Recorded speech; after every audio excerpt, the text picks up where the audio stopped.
നമസ്കാരം, ഏവർക്കും എൻ്റെ യൂട്യൂബ് ചാനലിലേക്ക് സ്വാഗതം. ഇന്ന് അതീവ ശക്തിയേറിയ സ്ത്രീപുരുഷ വശീകരണ മന്ത്രമാണ് മനസ്സിലാക്കുന്നത്. വശമന്ത്രത്തിലെ ഏകാക്ഷര മന്ത്രമാണ് ഇത്. വശമന്ത്രത്തിലെ ഏറ്റവും പ്രധാനമായ ബീജാക്ഷര മന്ത്രമാണ് ക്ലീം. ഇത് കാമബീജം, കാമരാജ ബീജാക്ഷരം, മന്മഥാക്ഷരം എന്നിങ്ങനെ അറിയപ്പെടുന്നു. വശീകരണ മന്ത്രത്തിൽ എല്ലാത്തിലും ഈ ബീജാക്ഷരം ഉണ്ടായിരിക്കും. വശസിദ്ധി ഉണ്ടാവുകയാണ് ഈ ബീജാക്ഷരത്തിൻ്റെ ഫലം. ഈ ബീജാക്ഷരം ഉള്ളത് ഏത് മന്ത്രം ജപിക്കുന്നവരിലും വശം സാധ്യമാകുന്നു എന്നാണ് വിശ്വാസം. അതിനാൽ തന്നെ വശീകരണ ബീജാക്ഷരം എന്നാണ് ക്ലീം എന്ന് അറിയപ്പെടുന്നത്.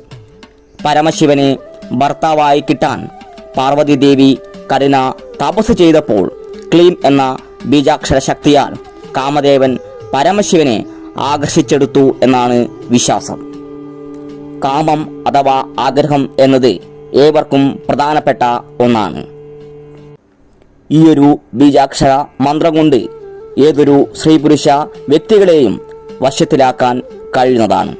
നിങ്ങൾ ഈ ചാനൽ ഇതുവരെ സബ്സ്ക്രൈബ് ചെയ്തിട്ടില്ലെങ്കിൽ സബ്സ്ക്രൈബ് ചെയ്യുകയും ലൈക്ക് അടിക്കുകയും കമൻറ്റുകൾ രേഖപ്പെടുത്തുകയും ഹൈപ്പ് എന്ന ബട്ടൺ കാണുകയാണെങ്കിൽ അതടിക്കുകയും ചെയ്യണമെന്ന് അഭ്യർത്ഥിക്കുകയാണ്. ഭാര്യാഭർത്ത് കലഹം മാറി സ്നേഹബന്ധം ദൃഢമാകുവാനും വിവാഹം നടക്കാത്തവർക്ക് പെട്ടെന്ന് നല്ല ബന്ധം ഉണ്ടാകുവാനും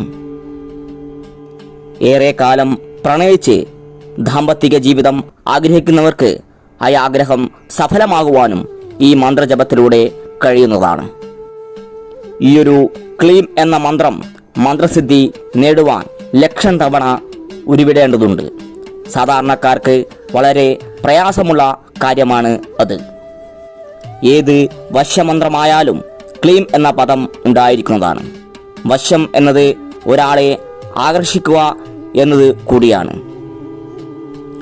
ജോലി സ്ഥലത്തായാലും പൊതു ഇടങ്ങളിലും ഒരു പ്രത്യേക ഇഷ്ടവും ആളുകൾ നമ്മെ ബഹുമാനിക്കുകയും ഒരു ആദരവ് പ്രകടമാക്കുകയും ഈ മന്ത്രസിദ്ധിയിലൂടെ ഉണ്ടാകുന്നു.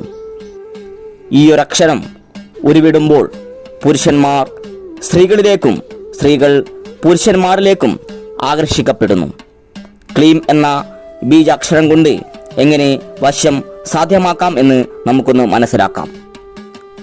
വളരെ തികഞ്ഞ ഏകാഗ്രതയോടുകൂടി ക്ലീം എന്ന് ഉരുവിടുക.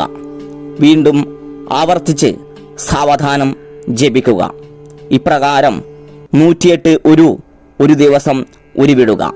മന്ത്രാവസാനം വശപ്പെടുത്തേണ്ട ആളുടെ പേരും നാളും പറഞ്ഞ് കാര്യസാധ്യത്തിനായി സാധിക്കേണ്ട കാര്യം പറയുക. ഒരു ദിവസമോ അല്ലെങ്കിൽ 21 ദിവസമോ തുടർച്ചയായി 108 തവണ മന്ത്രം ഉരുവിടുക. അങ്ങനെ തുടർച്ചയായി ചെയ്താൽ വശം ഉണ്ടാകുന്നതാണ്.